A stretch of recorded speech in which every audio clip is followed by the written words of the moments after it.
행복지수란 지금 내가 얼마만큼 행복하다고 느끼느냐 하는 것입니다. 칼 리티는 그의 행복론에서 하나님의 사람들은 하나님 가까이 다가갈수록 행복을 느낄 수 있고 하나님과 멀어질수록 불행을 느끼게 될 것이라고 말했습니다. 우리의 생각, 우리의 마음, 우리의 삶이 하나님 가까이 있다고 한다면 행복하다는 얘기겠지요. 여러분 행복하십니까? 그 행복을 찾아 어디를 향하여 가고 계십니까? 청교도들이 신앙의 자유를 찾아 영국을 떠날 때 두 척의 배 에서더호와 메이플라워호가 준비되어졌습니다.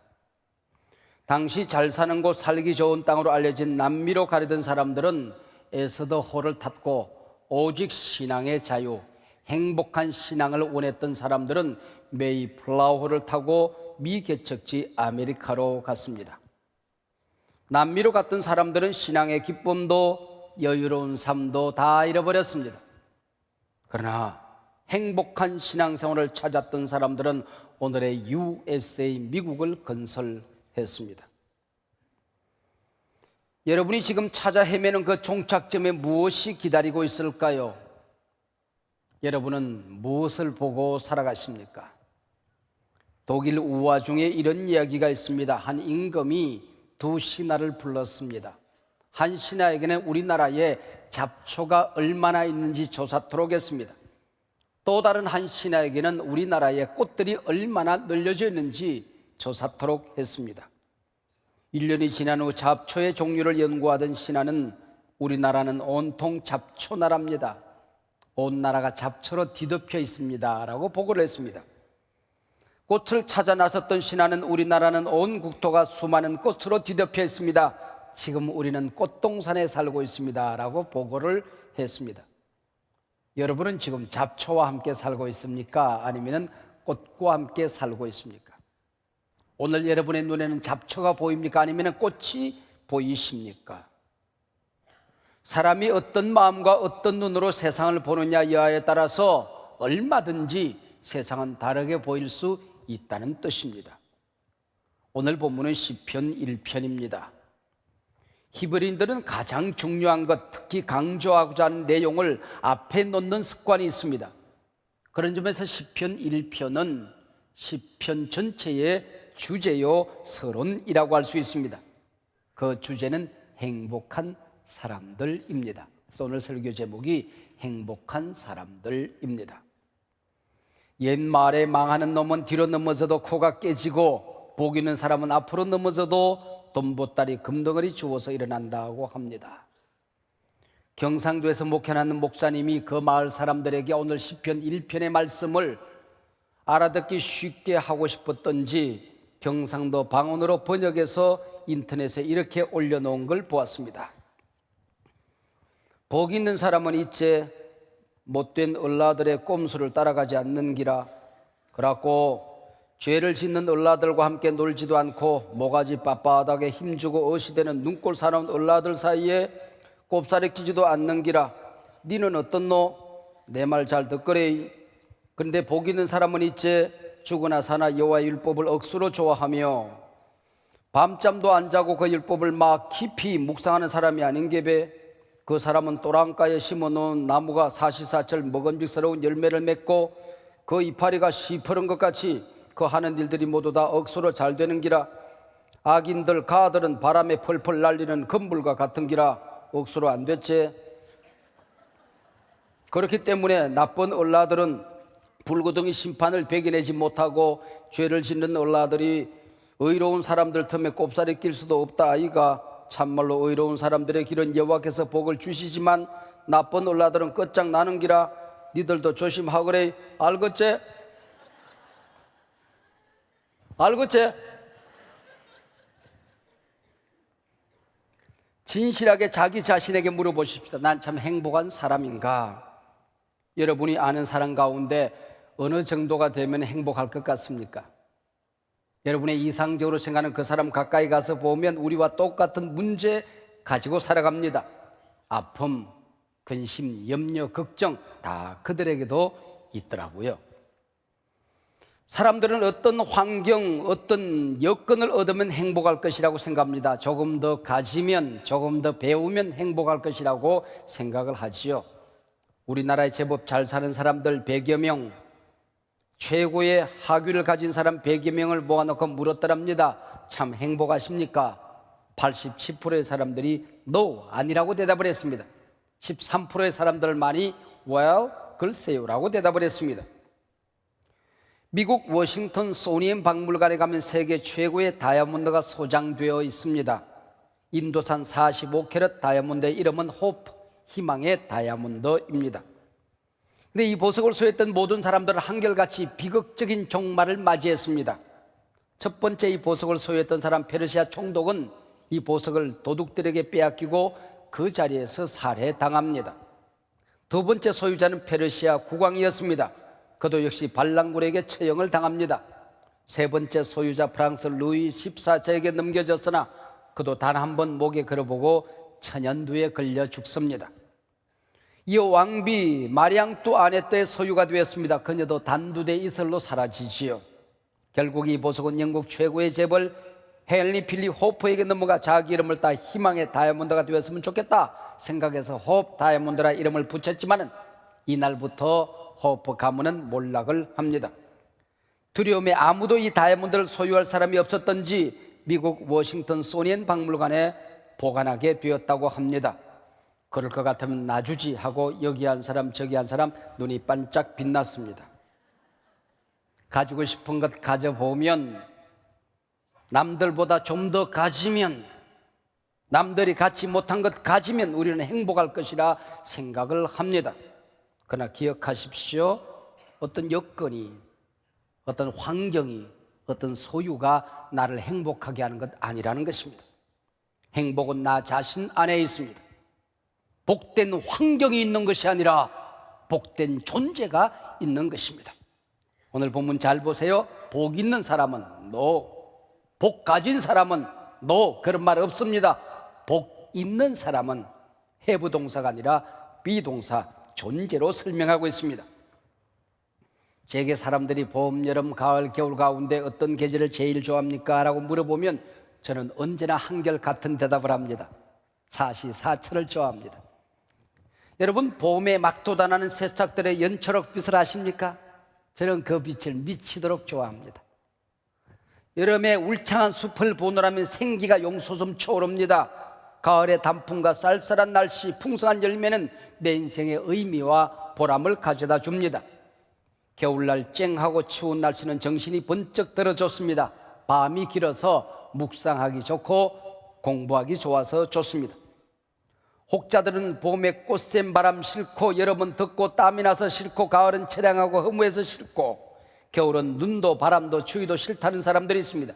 이런 사람들은 어디에 갖다 두어도 불평, 원망할 수 있는 사람들이죠.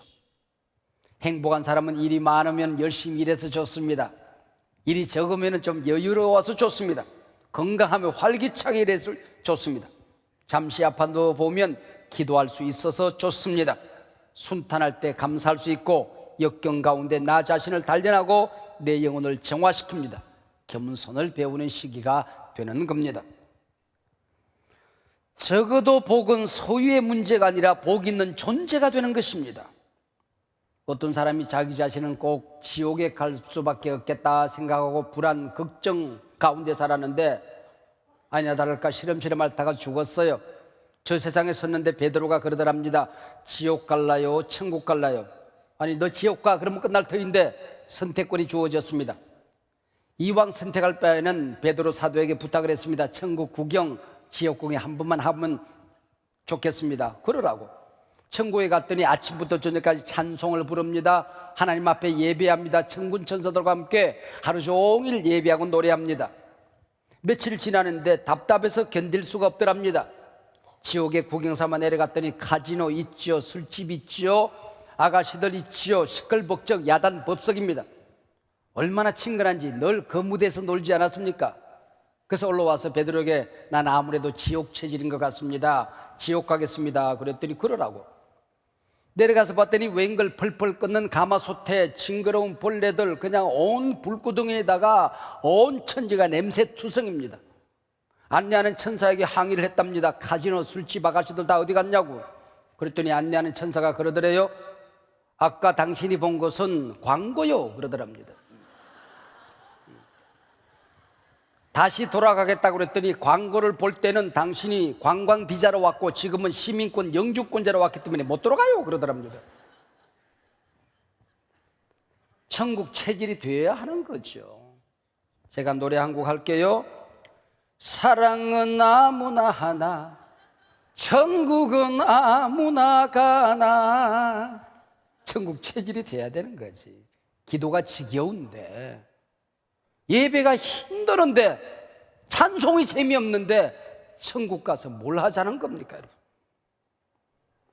역사상 가장 사치스러운 왕으로 알려진 루이 14세는 그가 가지고 싶은 것 있으면 뭐든지 가져야 직성이 풀리는 사람이었습니다. 세상 다 가져보았지만은 갈증을 이기지 못하여 병들어 알아눕게 되었습니다. 백약이 무효였습니다. 온 세상 명의들이 치료할 방법이 없었습니다. 시골에서 올라온 한 의사가 말하더랍니다. 이 세상에서 가장 행복한 사람의 속옷을 입어보면 이 병은 나을 것이라고. 그래서 신하들과 함께 온 세상을 뒤졌습니다. 어디에도 행복한 사람을 만나지 못하던 어느 날, 해가 서산해지는 어느 시간에 한 목동이 양을 몰고 내려오는데 큰 노래에다가 춤을 덩실덩실 치고 옵니다. 마냥 행복해 보였습니다. 소년아, 너는 걱정 근심이 없느냐? 무슨 걱정 근심이 있습니까? 진정으로 행복하냐? 행복하다 마다요.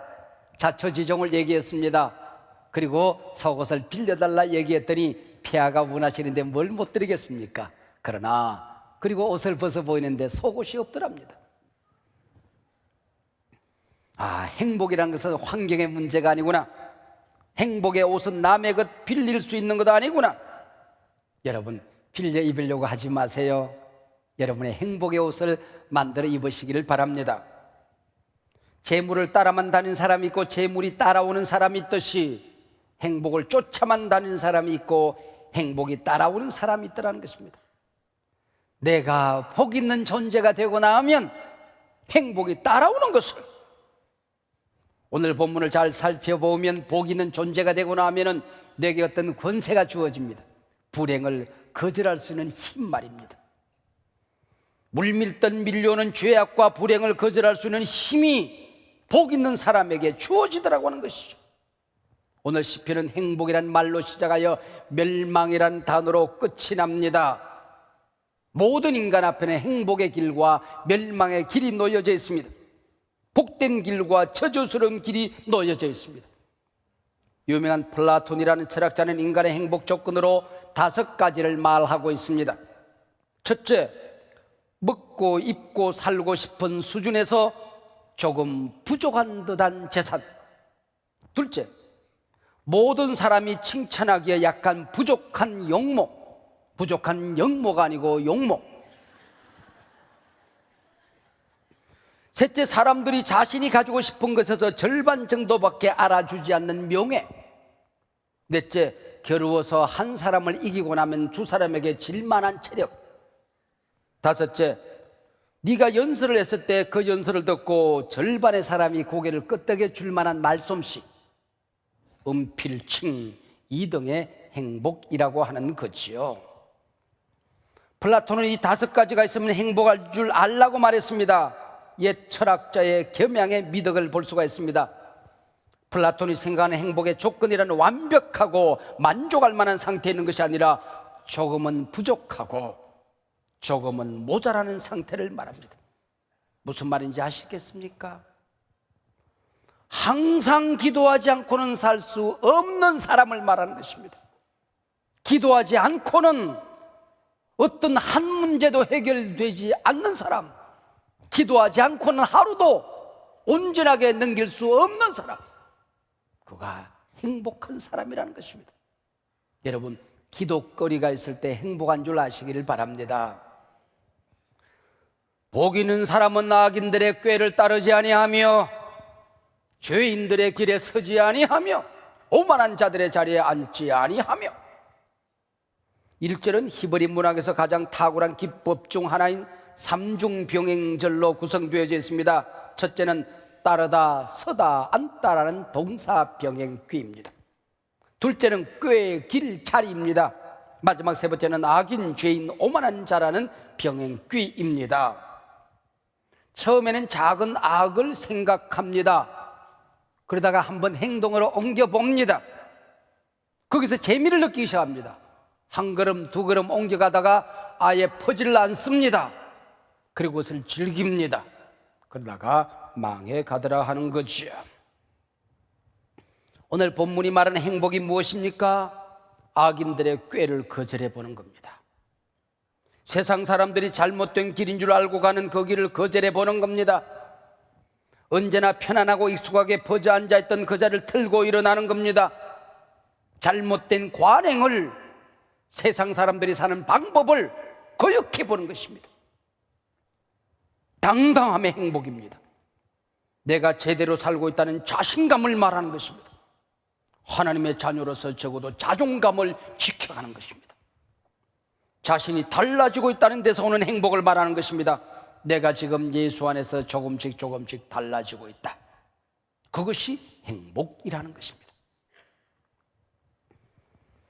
지난주 대한예수교 장로회 총회가 은혜 중에 마쳤습니다. 총회장은 부총회장이 자동으로 취임을 합니다. 그래서 언제나 부총회장 선거가 초미의 관심을 끌게 됩니다. 물론 잘못된 관심일 수 있습니다. 총회의 본질이 아닌 엉뚱한 관심이지요. 그러나 하나님이 일하시는 방법은 사람이니 사람의 선택 또한 중요합니다. 한없이 부족한 제가 대한예수교 장로회 100회 총회 부총회장에 출마하고 앞으로 1년 동안 어쩌면 잔인한 선거를 치루어야 할 것 같습니다. 교인들 입장에서는 총회장이 된다는 게 무슨 의미인지, 그것이 왜 중요한지 모르기 때문에 원하지도 기뻐하지도 않는다는 사실을 저는 잘 알고 있습니다. 그러나 제 심장에 부어주신 한국교회를 향한 비전, 열정, 꿈, 눈물, 그 중요성 때문에 저는 이 길을 갈 수밖에 없습니다. 한국교회를 생각하면 가슴이 아리고, 한국교회를 부둥켜 안고 무릎을 꿇으면 눈물이 저절로 쏟아지는 것은 어찌할 수 없는 걸, 이 사명 버릴래야 버릴 수 없는 걸, 그것이 저의 하나님 나라 교회론입니다. 여러분의 목사가 한국교회에 알려진 잘못된 선거 풍토 때문에 하나님의 종으로서의 정도와 품위를 잃고 한국교회를 살리겠다는 비전은 사라지고 한국교회를 망치는 길로 가면 어쩌나 염려하고 있다는 것도 알고 있습니다. 제가 우리 성도님들을 그만큼 맑게 말씀으로 양육했다는 뜻도 됩니다. 제가 리더가 되겠다 나서는 내년은 본교단 100회 총회입니다. 만약 제가 당선된다면 취임하여 활동하는 2017년은 종교개혁 500주년이 되는 해입니다. 100회 총회에서 당선되고 500주년 종교개혁을 이끌어가는 한국교회 지도자로 진정 섬기고 싶습니다. 정말 이 일을 맡아서 해보고 싶은 마음이 있습니다. 그러나 저는 분명히 말씀드립니다. 종교개혁자 루터와 칼빈 선생의 피와 땀 앞에 부끄럽지 않은 길을 걸어가겠습니다. 우상 숭배 거부하고 진리와 정의의 길을 걸어가다가 피 흘려 죽은 믿음의 선진들의 그 길을 타락시키지 않겠습니다. 걸음마 배우고 아장아장 교회로 걸어가 시골 교회 예배당에서 꿈꾸던 어린아이의 그 순결한 꿈을 퇴색시키지 않겠습니다. 의롭게 살기를 원한다면 욕먹고 핍박받는 것을 두려워하지 말라 가르쳐 주신 청소년 시절 거창고등학교 선생님들의 교육을 더럽히지 않겠습니다. 저를 믿고 지금까지 따라와준 한소망 교우들의 기대와 기도를 실망시키지 않겠습니다. 사랑하는 여러분, 이 일은 저 혼자 감당할 수 있는 일이 아닙니다. 저 혼자 이겨낼 수 있는 일이 아닙니다. 그래서 특밤이 끝난 11월 18일부터 다음 총회가 개회되는 300일 동안 연인은 1천 한소망 가족 연속 금식 기도를 요청합니다. 모두들 동참해 주십시오. 늘 부러져 있는 한국교회, 개혁의 대상이 되어버린 개혁교회, 다시는 일어설 수 없을 것 같은 한국교회를 위해서 기도해 주십시오. 부족한 종과 항소망 교회를 위해서도 기도해 주십시오. 여러분과 하나님 앞에 오늘 저는 감히 약속을 합니다.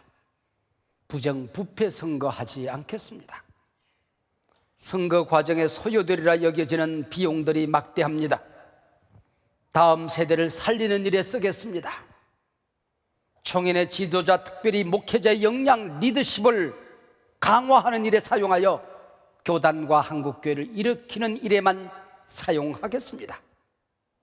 하나님 나라 선교를 위해서만 쓰겠습니다. 돈으로 표를 사는 매표 행위하지 않겠습니다. 이 말이 앞선 지도자들이 매표 행위를 했다는 말로 매도되지 않기를 바랍니다.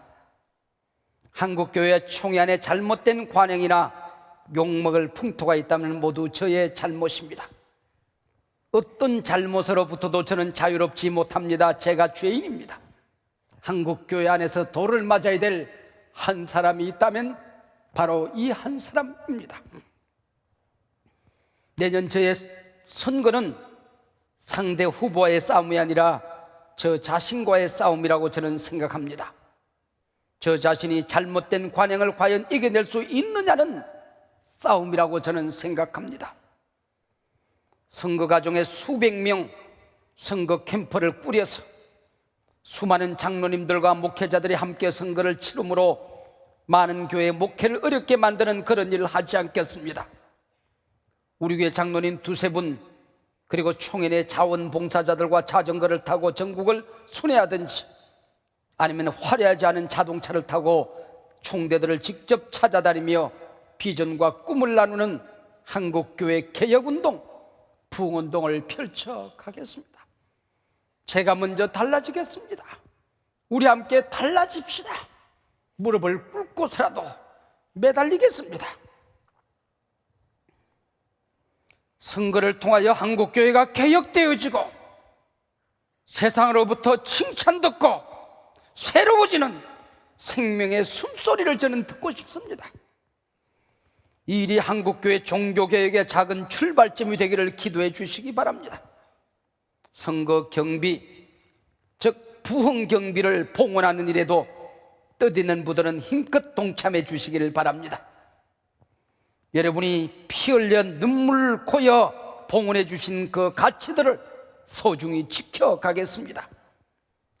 저의 꿈은 현재로서는 실천 불가능한 일입니다. 한국교회를 대표할 총대들에게 눈물로 호소할 때에 저의 진심이 통하지 않을까 한푼 기대를 해봅니다. 만약 그것이 받아들여지지 않고 이번 선거에서 떨어진다면 흔쾌히 기쁨으로 떨어지겠습니다. 일평생 이 낙선을 영광으로 안고 살아가겠습니다. 그리고 한소망교회와 함께 교단이 아닌 한국교회 전체의 개혁과 부흥을 향해 기쁨으로 나아가겠습니다. 비텐베르그 성당에 95개조 반박문을 내걸었던 고독한 개혁자 루트가 가는 길을 한 걸음이라도 가보겠습니다. 가다가 매 맞아 죽으면 순교로 알고 살아가겠습니다. 저의 이 비장한 의지를 축복해 주시기 바랍니다. 저는 이번 프로젝트를 500 선거 개혁이라 이름했습니다. 종교개혁 500주년에 걸맞는 선거개혁을 통한 한국교회 개혁의 선봉에 서겠다는 저의 결단입니다. 앞으로 1년 목회의 많은 부분을 우리 부교육자들에게 맡기렵니다. 여러분의 목사가 24년 아니 40년 동안 한 번도 안식년을 갖지 못했는데 안식년을 주셨다 생각해 주시기 바랍니다. 우리 부교육자들도 담임 목사의 거룩한 몸짓이 성도들에게 공백으로 느껴지지 않도록 1년 동안 목회에 매진해 주시기를 바랍니다. 일터에서, 여러분의 경제전선 한복판에서, 가정 안에서 여러분도 저와 함께 동일한 길을 걸어가 주시기를 요청합니다. 복 있는 사람은 악인들의 꾀를 따르지 않습니다. 죄인들의 길에 서지 않습니다. 오만한 자들의 자리에 앉아서 그것을 즐기지 않습니다. 의로운 길을 걸어가는 사람들에게 행복한 열매를 주시겠다. 오늘 본문 3절은 약속하고 있습니다. 시냇가에 심은 나무가 될 것이다. 트랜스플랜티드, 사막에 던져진 나무가 아닙니다. 우연히 솟아나고 돋아난 나무가 아닙니다. 누군가 목적이 있어서, 이유가 있어서 소중한 땅에 심어주신 나무입니다. 트랜스플랜티드. 시냇가에 심은 나무도 모진 바람 맞습니다. 눈 내리면 나무까지 부러지기도 합니다. 시냇가에 심은 나무 같은 사람들도 세상 사람들이 당하는 불경기, 불황, 어려움 다 당합니다. 진리의 길을 걸어가다가 고통을 당할 수 있습니다. 의로운 길을 가다가 실패를 맛볼 수 있을 것입니다. 질병을 앓기도 할 것입니다. 우리가 당당한 진리의 길을 가지만 항상 좋은 일, 성공만 있는 것도 아닙니다. 그러나 시냇가에 심은 나무가 되어서 영양분이 필요할 때에 영양분을 공급받을 수 있는 나무입니다. 하나님의 말씀에 뿌리 내리고 살아가면, 우리가 사랑하는 이 교회에 우리의 인생에 뿌리를 내리고 살아가면, 성령의 심장 한복판에 예수님께 우리 인생에 뿌리를 내리고 살아가면 여러분, 돕는 손길들이 나타나게 될 것입니다. 의로운 길에 하나님이 축복해 주실 것입니다. 행복한 열매를 맺는 그 열매를 맛보고 이웃들에게 나눈 날이 오게 될 것입니다. 여러분, 목사님 때문에 우리들 행복해요. 성도 여러분, 여러분 때문에 저는 행복합니다. 당신 때문에 나는 행복해요. 얘들아, 너희들 때문에 엄마 아빠 행복하다. 사랑스러운 엄마 아빠가 우리 곁에 계셔서 우리 행복해요.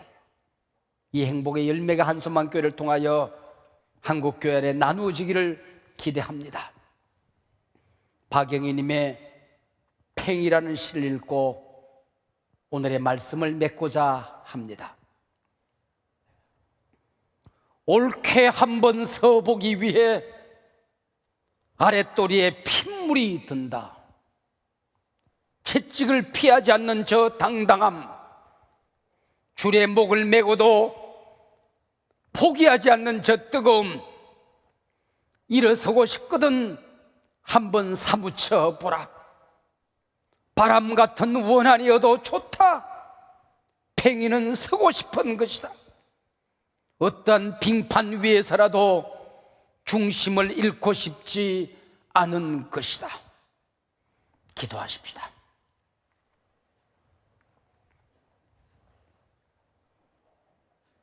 하나님, 한국교회를 불쌍히 여겨 주시옵소서. 일어서고 싶습니다. 이렇게 보고 싶습니다. 일어서는 모습 보고 싶습니다.